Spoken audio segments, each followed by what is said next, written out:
Welcome to the Central Illinois Business Leaders Podcast, where business owners, thought leaders, and community champions from across Central Illinois come to share their story. The Central Illinois Business Leaders Podcast. Anything less would be uncivilized. What's up, Central Illinois? I'm Derek Hayden. I'm here with Garrett Ulmer. We are your hosts for the Central Illinois Business Leaders Podcast, powered by Zambu. Zambu is a delicious grapefruit or wildberry vodka-based spirit infused with a Brazilian buzz button. It's smooth, tasty, and leaves you with a signature tingle. Learn more at zambuliquors.com. Zambu, taste the tingle. All right, Central Illinois, today's guest is the president and chief encourager of HR Full Circle in Springfield, Illinois. Ladies and gents of Central Illinois, please welcome Kelly Gust. How are you doing, Kelly? Hi there. I'm doing great. Thanks for having me. We appreciate you jumping on with us. Yes. Yeah, we're excited to learn your story and a quick fact. So we've got a Facebook group where we ask kind of our followers and listeners some of the things that they want to learn about. Yeah. And HR tips was one of the ones that they kind of mentioned. So all right. You're our first HR professional to come on the show. So we're excited to learn more. So before that though, Kelly, I'm going to kick it over to Garrett and he's going to take you through our speed round questions. Yep. We've got 6 questions. We'll see if you can answer in under 60 seconds. They're extremely hard, mind-boggling. So I'm sure you're going to struggle here. All right. I'm ready. You're excited and ready? Ready. Put me in. Okay. First concert that you ever attended? Pearl Jam, Green Bay, Wisconsin, circa 1994. Nice. Favorite movie? Oh gosh, this one was tripping me out. You know, for whatever reason, I always answer this question with there's an old 80s movie called So I Married an Axe Murderer, and I don't know why, but that's always been a classic that I enjoy watching. Mike Myers, highly recommended. Yeah. Is that on Netflix? Wacky, probably. Yeah. Perfect. I think that's a first. I don't think that I've is ever definitely heard a that first movie either, so I have to write that one down. Silly and wacky, yeah. All right. Favorite ice cream flavor? I'm a big fan of like pralines and cream or like Rocky Road kind of caramely nutty flavors. Perfect. iPhone or Android person? iPhone. Favorite social media platform? God, is it wrong does it make me sound like a corporate HR person if I say LinkedIn? No. That's where I spend the most time. Corporate is a word also. I don't know. Yeah, that's all right. We can add it to the dictionary, right? Yeah. Yep. With today's Google technology, we can do anything we want. I love, and I get so much inspiration personally off of LinkedIn, and I don't know, it's lacking all of some of the personal drama stuff you see on other platforms, and I don't know, just good people doing good work. Like, yep, right there with you. Last but not least, why Central Illinois? Well, having lived on both coasts when I was in grad school and kind of earlier in my career, when my husband and I were starting a family, we were living out in Southern California and thought all of our families in the Midwest, we're going to spend all of our PTO time and money flying to Springfield or Green Bay or comparable Midwest cities. So I'm like, well, let's just move to one of those places and then we'll have support. We can have a different kind of lifestyle. And so that's what we decided to do. And we've been here 13 years and my husband's from Springfield. So it was a natural fit. So nice. Yeah. Very nice. Yeah. Awesome. Well, Kelly, at this point, what we'd like for you to do is you take the mic. If you could, for our listeners and viewers, if they're watching on YouTube or listening on a podcast, tell us your story. Tell us about where you started. You already told us kind of where you were from, but how'd you get into HR? Tell us about your business journey. How you got to where you are today, and anything in between you want to share. Sounds good. Yeah. So I think I said earlier, from Green Bay, Wisconsin originally. Go Packers. And just sneaking it in, huh? Oh yeah, just a little bit in there. And so my graduated high school about an hour north of there in the lovely small village of Crivitz, Wisconsin. And my mom and stepdad owned a bar there. I say bar and grill usually because the N grill makes it sound somehow classier. But they owned a bar there. And I started kind of working in the kitchen when I was in junior high, actually, believe it or not. It was a punishment. But over the next 5 or 6 years, by then I was running a kitchen basically on a Saturday night with a bartender who worked up front. I'd be in the kitchen, but you see a lot of people come in and complain at a bar about their jobs. And so that was probably my earliest introduction to like the world of work and wanting to kind of understand adult life and why people don't seem to like it that much.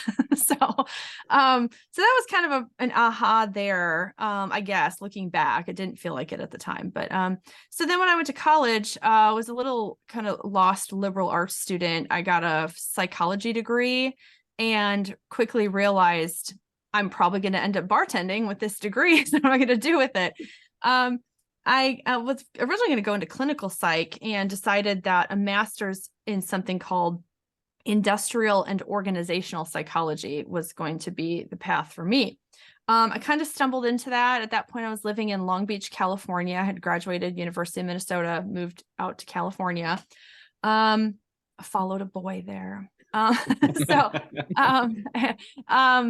But anyway, I figured I had to do something with this psych degree, lest I end up bartending. So I got my master's in something called industrial and organizational psychology, and that led me into the world of assessments. So things like pre-employment assessments. If you've ever had to take a test to get a job, I was kind of one of the people behind the scenes, making sure that that test measured what it was supposed to measure and would actually help take 1,000 applicants and maybe drill it down to the top 250 kind of most actionable, that sort of thing. So I spent a lot of years in pre-employment assessment. That eventually led into training managers how to understand and use and interpret those assessment tools.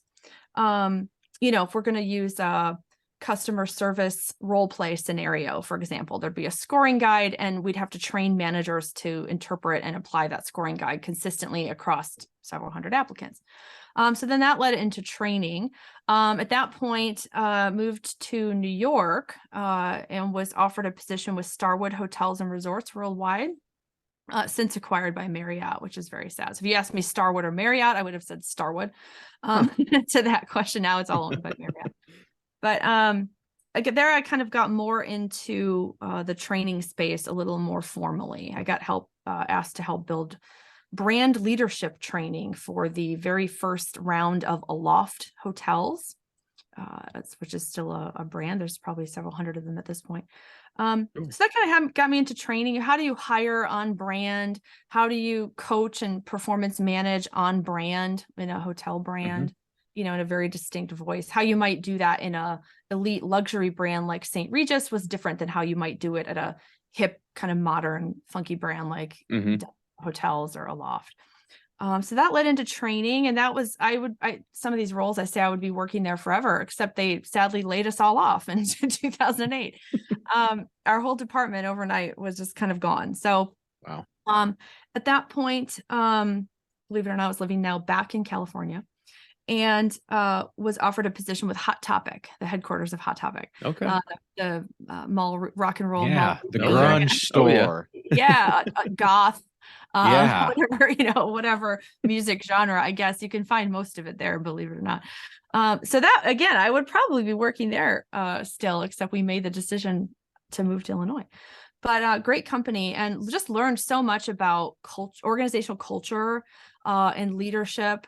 There were some rules there of things you weren't allowed to say at Hot Topic. They called them the 7 dirty words, and then they had 5 leadership rules. But you couldn't say things like referring to all the employees in the stores, even though many of them were young adults. You couldn't say the kids who work in the stores. You couldn't use the word must, like you must do this because I'm HR and I said so. You had to take the time to get people's buy-in and encourage them and help understand their perspective and persuade them perhaps why they might want to do what you strongly desire them to do. You couldn't use the word they, like, well, they, the store across town, they want to do this. It's because, again, like kind of implying this in-group, out-group, other syndrome. So you couldn't really say the word they. So anyway, and you wouldn't introduce yourself with your title, right? I'm Kelly, I'm the manager of this or that. You had to kind of more explain what you did. You couldn't say your title. Just a lot of really cool cultural elements there that I thought, like, why aren't all companies doing this kind of neat stuff? And so then I really kind of became a student at that point of organizational culture and just some ways to make your cultural brand, your culture, I guess, represent and align with your brand. Because if you can't do it on the inside, you'll never do it on the outside with your customers. So anyway, a lot more training activity going on there. supervisor manager training. I was building out training like that at that point, high potential manager training. And you might have a manager in that class with a foot high hot pink mohawk or full, white face powder or tats everywhere and piercings. And so what, their number one rule there. Can I drop a little swear in here? Is that okay? Absolutely. You won't One hurt of their our main feelings. rules was don't be an asshole. So Yeah. dress how you want to dress. There really was almost no dress code, but don't be an asshole. So, all those little cultural nuggets, I was just absorbing it at that point going, I love this. I want to do this work forever. And again, probably would have, except, hey, let's move to Springfield, Illinois. Followed a boy again, huh? What's that? Followed a boy again. Yeah. Well, this time, the ring is on it. At some Okay, point. there you go. So it's legit. I was pregnant out to here at that point when we moved back. I think it was like 36 weeks pregnant when we moved to Springfield. So yeah, and took some time off to be a mom for like a year and a half, and then went back to work at a local organization here. Some of you might have heard of HD Smith in Springfield. Yeah. Okay. Mm-hmm. Yeah, Smiths are big U of I fans and contributors. They do a lot of great charitable work around the state and beyond. But yeah, I worked at HD Smith for 5 or 6 years. Change management, leadership development, high potential manager and leader development. Ran their whole company training program. And where else did I work here locally? Left there then to work for Hanson Engineering for about 2 years. Hanson Professional Services, excuse me. Yep. Another big U of I affiliated company supporter. And then just decided to start my own business. I had always wanted to go into consulting. And so in August 2019, decided to fire it up. I actually had a partner at the time. She was an employment attorney. I probably kind of twisted her arm saying, come on, it'll be fun if we start a business. And she goes, I'm looking for a job. And if I find one, I'm going to take it. Nice. But in the meantime, so we started it together, and probably within a couple months, she did end up finding a job, and then it was just me. So Awesome. yeah. And then my husband joined up forces with me. He has kind of a similar professional background with as many, probably more twists and turns than mine. But he's worked at some really great companies too, including Toyota of America, American Express, Safeway Foods, and he does a lot of recruiting now for HR Full Circle. So yeah. Awesome. Yeah. Wow. Well, that's a cool Great story. story. Very eclectic. A lot of many experience. twists Yeah. and turns. Yeah. And No, hairstyles I love along it. the way. Yeah. That's good. Yeah. It's crazy great. because the stuff with Hot Topic, I mean, I can No remember fun. going in there as a kid, in Yeah. our local mall that was about 20 fun. minutes away from where I grew up, small town America. I would have never guessed some of that stuff, it's as far great as that company. goes. But what a great culture. Great culture. And I just, you'd have your chief operating officer, in jeans and a rock and roll t-shirt talking about how he helps make sure the trains leave the station on time, as opposed to pulling rank. I'm the COO, and I said, because I said, and everybody loves a CEO who's going to get up on stage. Betsy, what's her name? And sprinkle some F-bombs in her executive message. Like, we loved that. Which, by the way, executive was one of the words you couldn't say. So it's corporate. You couldn't say any of those words. Okay. They were banned. Yeah. That Well, is- it does Yeah. make cool, you, it makes you feel like you're on the same level. If imagine a high school, college aged employee coming in and they feel right at home because they feel like they can be themselves and don't feel like they are being watched over Yeah. doing their job. So that That's is very great. cool. Just Yeah. very cool. And I mean, it looked like you would expect it to look in there. I mean, just merch everywhere, TVs blaring, music playing, the music coming out of the speaker and what was on the TV also didn't always line up. So it was like just stimulation overload. Concerts probably twice a month. Some bands would come in and just play concerts in the family room at Hot Topic, and we'd have to stop what we were doing and go listen to the band. Like, if I Nice. have to, That's crazy. okay, fine. Garrett, That's awesome. Garrett, are you taking notes, Garrett? We need to start. We need to do Yeah, some bands in. it's funny because we talk about culture all the time, and Yeah. just small things that you can do that nobody really, I don't want to say understands, but subliminally, behind the scenes, it all starts to make sense and blend together to Yes, change a yeah. culture. It doesn't, I think people get overwhelmed with what to do to change culture. And really, Yeah. if you just do some small things behind the scenes, I think it can make a drastic impact in a hurry. It's so important. Yeah. And I think that, every organization is going to have a culture. So Yeah. is it the one you want, or is it the one that you just kind of let happen? And Yeah. is it serving you? Again, I just have had some really good mentors along the way who just introduced me to some key concepts that really stuck with me. And this concept of, there's a book by the same title, Brand on the Inside. You have to build it internally and do it there first, or you'll never do it for your customers. You can't fake it at the service desk and then turn around inside and do it differently. So, and all the great companies know that. I was fortunate to get introduced to some of that thinking kind of early in my career, and it really stuck with me. So people who talk about wanting to change their culture, do something differently, Yeah. It's not going to fix itself. So it starts with all of those actions by, the more people that do the new action and the new words, or the words we don't say anymore. That's how you change your culture. You have to do something. Nothing changes if nothing changes. So you have to. Yeah. That's, It sounds like, I think a lot of people, when they think of, HR. Yeah. Do you watch The Office, Kelly? Oh, you know it. Yeah. So they think of Toby, the HR guy. Yeah. Well, I don't think we should be doing that. That's everybody's vision. Yeah. When they and Michael never HR. follows the rules. I know, right? Yeah. They're out there. Yeah. That's what everybody thinks of. Well, it's the people who say no, but it sounds like you are more of on the lines of saying yes and kind of being like, yes, you can do this if we do it this way. Yeah, So if it's not illegal, I mean, yeah. No, if it's illegal, I'm going to say no, that's illegal. Or I would say I'm not an attorney, but an attorney would tell you that this is illegal. Of course, I don't offer legal advice, but yeah, I think, somewhere between yes and no are a lot of hows and why and why not. And I think that so many, I don't know, like I have so many thoughts about like the policy side of HR, right? Like, if you're going to have an employee handbook, make one that tells employees what you want, what they can do, what they should do.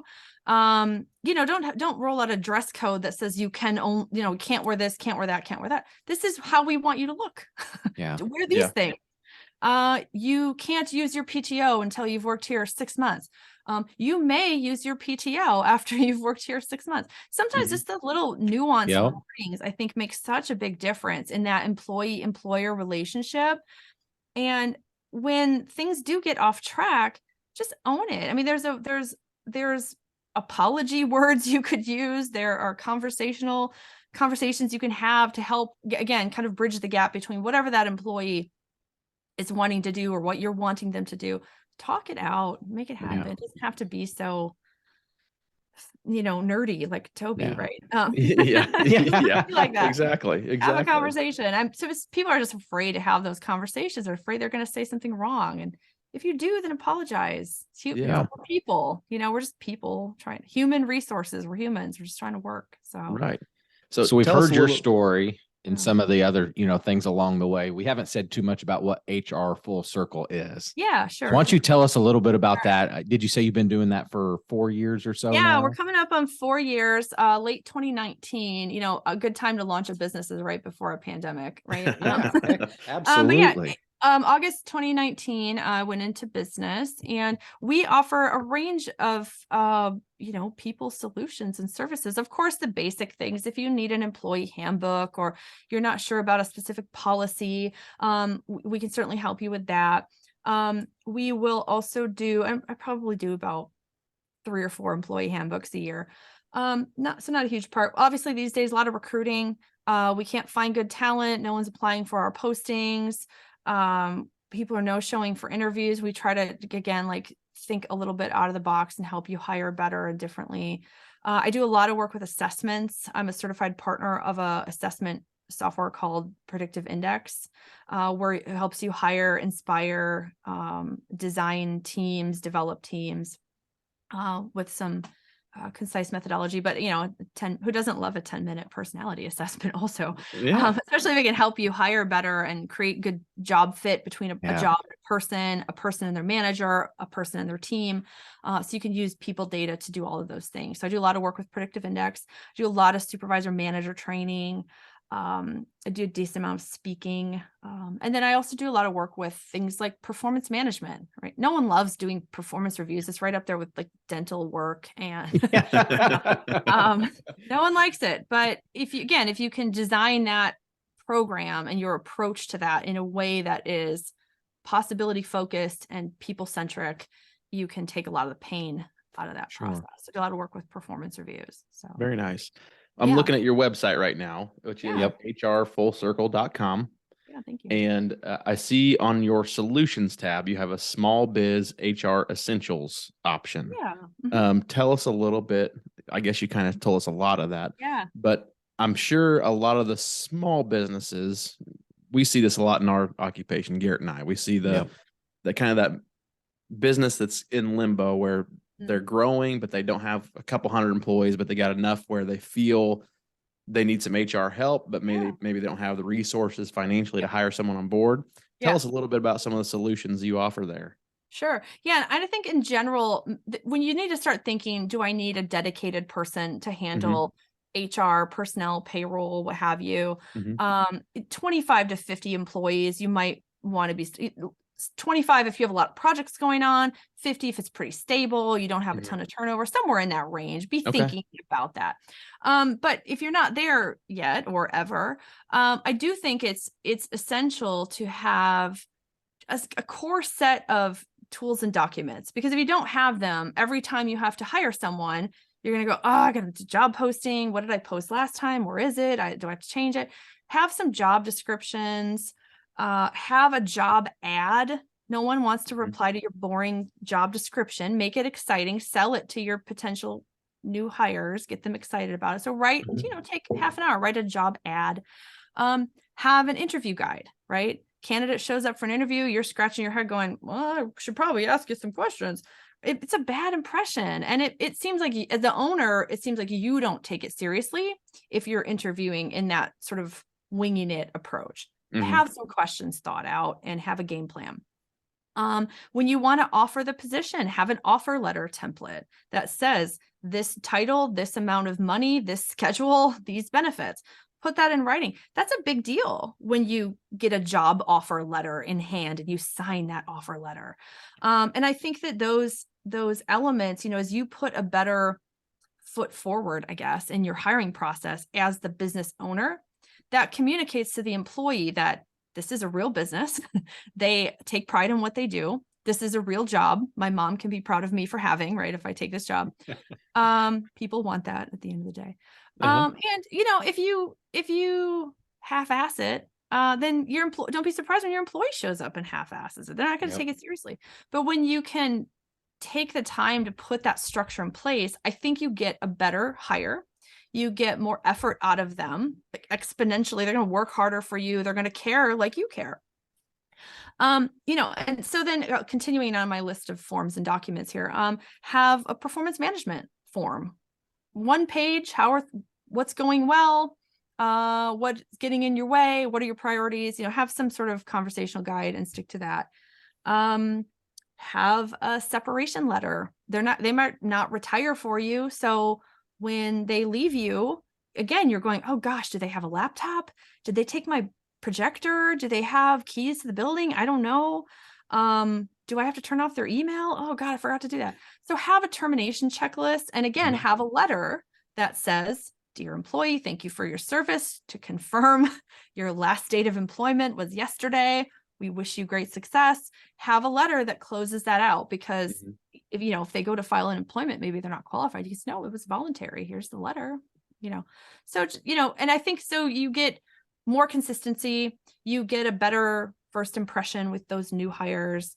And you're not reinventing the wheel every time. So you can actually delay having an HR full-time person if you set up some of this structure to begin with. Yeah. So there's my. So it sounds like they should have a plan.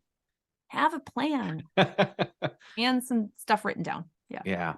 Now, do you have a radius that you work with, or are you just kind of open to a certain area? Well, so actually here in Petersburg, I have closed at least probably 5 pieces of business within a 2-mile radius of my small town.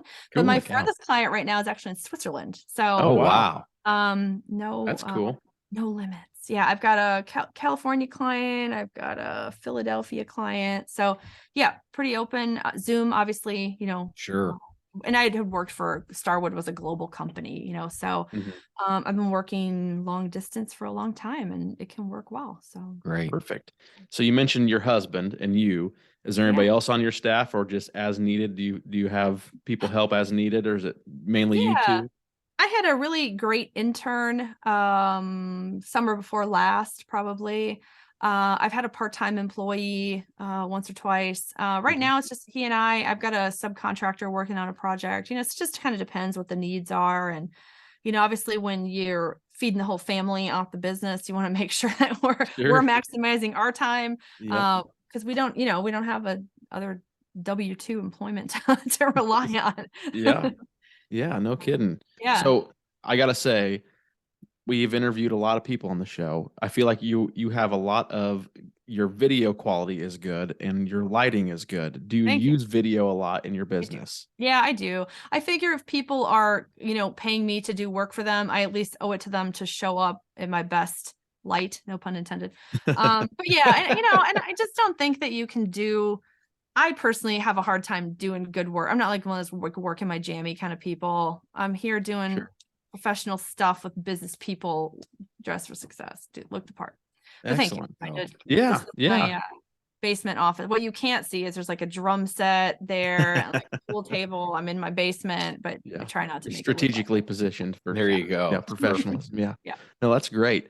Do you use any type of, you mentioned LinkedIn is your main platform. Do you use any type of marketing on LinkedIn or other platforms to gain clients, or is it mainly people are finding you online? How do you get your clients? Yeah, good question. So I do get I do get people just Googling HR Mhm. consultant and they find me through the website. I've landed actually a couple pretty decent sized clients even that way. We found you on your website. Cool. And then that's always followed up with an in-person meeting. I do a lot of in-person networking. I go to chamber events and Central Illinois Customer Service Association. I go to SHRM HR chapter meetings, things like that. So I work that circuit. I do ask for referrals from current clients. But I don't pay, to go back to your question. I don't do any kind of paid LinkedIn advertising. Mhm. Okay. I get hit 3 times a day from people who say they could send me qualified business Oh, leads, but just 3 times? That's it? yeah, I must not be that popular yet. I'll have to keep working on that. But yeah, no, I don't do any paid marketing. I do a lot of organic posts on LinkedIn, just Okay. me and what's on my mind that Yeah. day, which is a varied mixed bag of tricks. But, so Great. Nice. We Yeah. never know what a cheesehead's gonna come up with on, I know, on right? Yeah. I don't have any Wisconsin clients yet, though. I need to get a Wisconsin client, I guess. There you go. Yeah. So you have I forgot. Oh, you mentioned before we started recording that you've kind of intended to do a podcast in the past, or Oh, thought about it yeah. and never have. Do you listen to podcasts? Are you a podcast consumer? I do. I just, again, kind of a real mixed bag. I like true crime. We'll put that on there. Okay. I listen to some NPR podcasts. But I really haven't. I actually, one point I did an interior decorating certificate program Okay. in a Cool. career crisis moment a couple years ago. But I listened to some interior decorating podcasts still. Uh-huh.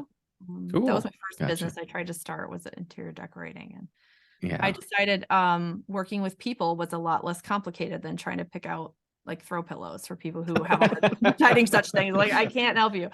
Let's go back to talking about sticky HR problems. Yeah. Yeah. I don't have to go All into right. anyone's house doing HR. So, Yeah. That's true. That's Yeah. true. Are you much of a reader? Do you read at all? yeah, it comes and goes. Okay. I'm reading right now a book about running, and I'm struggling to think of the title on it. I didn't read that much of it. I'm also kind of going back and reading some of the short story collections. Like, I used to read the America's Best Short Stories of the Year. Okay. Missed a couple years. I think I'm reading the 2016 one right now. Okay. Gotcha. And I try to keep up with, like, I saw Aaron Dignan speak at a conference last year, and so I've been reading The New World of Work. Really Okay. good book. James Clear, Atomic Habits. I've been Yeah. reading that Yeah. one. I have a lot That's of a good habits. one. half-finished books is what this sounds like, but it's not. That's No, that's not, perfect. We always like to get Yeah. ideas from people we have on the show, and Atomic Habits has been one that's been pretty popular. Good. Yeah, I actually really like The New World of Work by Aaron Okay. Dignan. Really, We'll have to put that one he down. has a lot of really great metaphors for like what we're doing wrong. Like an org chart has been an org chart since like the 1800s, but we still use these org charts. Like we need this sort of like triangle hierarchy to figure out who's who.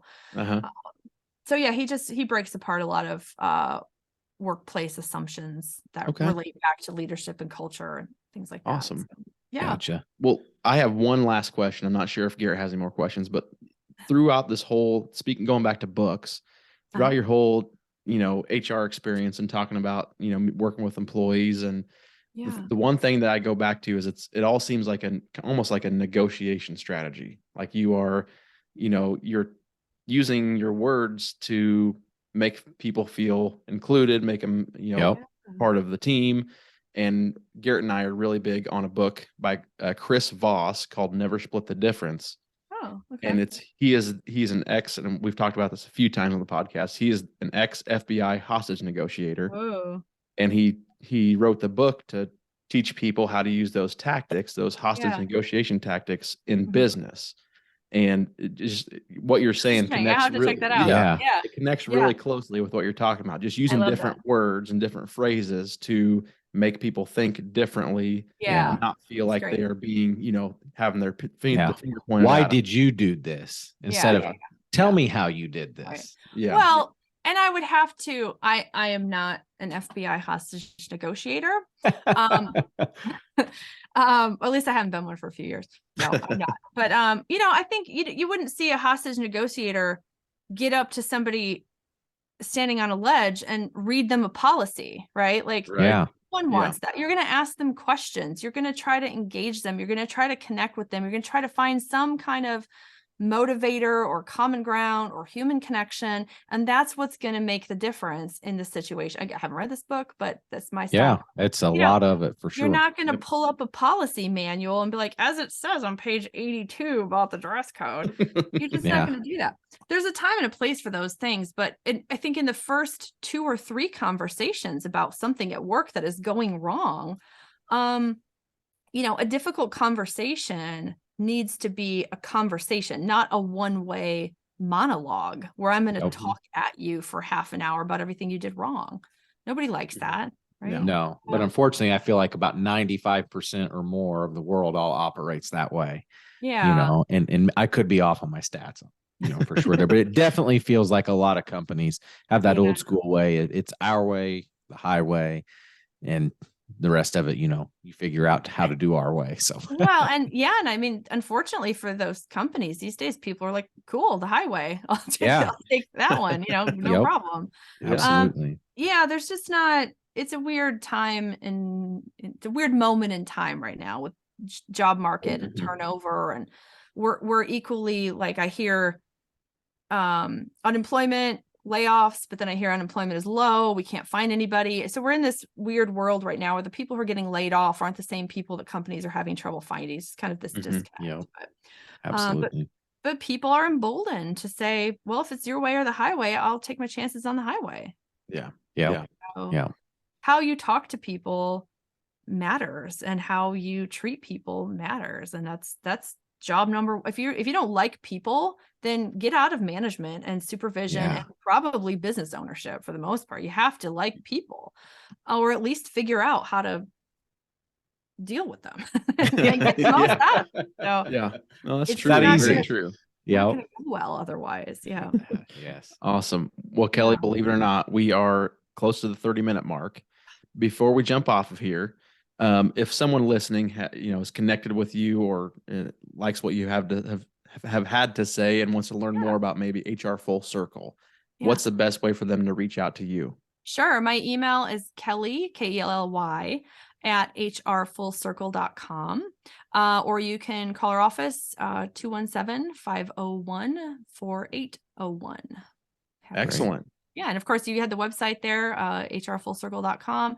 We have, some information about service offerings and things that we do. We've got a blog I write a monthly column in the Springfield Business Journal, a professional development column, and all the back issues of that column are out on my blog on hrfullcircle.com as well. So yeah. Awesome. Well, that's Yeah. great. Work. Thank you. Well, for all you loyal listeners out there, make sure you're subscribing to the CIBL podcast on your favorite podcast platform. While you're there, please leave us a review. It'd be greatly appreciated. You can also find us on social media, mainly LinkedIn and Facebook, and you can connect with Garrett and I there personally as well. Until next time, Kelly, you've officially been civilized. Thank you. Thanks for having me. This is so much fun. Absolutely. Yeah, we appreciate it. Thanks for coming on the Thank you. show. Thanks, everybody. Bye. Thank you for listening to this episode of the Central Illinois Business Leaders Podcast. You can find us on Facebook at facebook.com/CIBL Podcast. You can also follow us on LinkedIn.